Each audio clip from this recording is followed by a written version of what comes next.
Me and Katie did our presentation on the French and Indian War. The French and Indian War was started because the French took over the fort that the English started. George Washington and his men fired at the French and killed 11 French soldiers, starting the war. The French and Indian War was the last of 4 wars.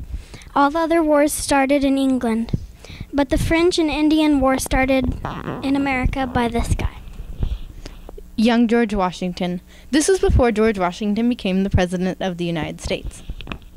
George Washington wanted to build his fort in a great location with all of their needs, but before the British could finish it, the French took it first. And the French fort, George built his fort called Fort Necessity because the British needed a fort badly. I lost my place. Near Fort de Cuissy, the French and the Indian fort.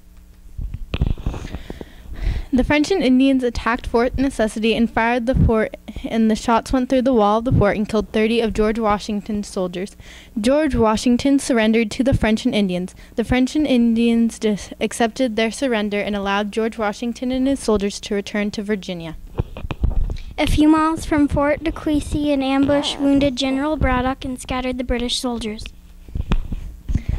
George Washington got on a horse and rode to gather his troops to finish the war, but 2 horses he rode on got shot, and he mounted a 3rd horse.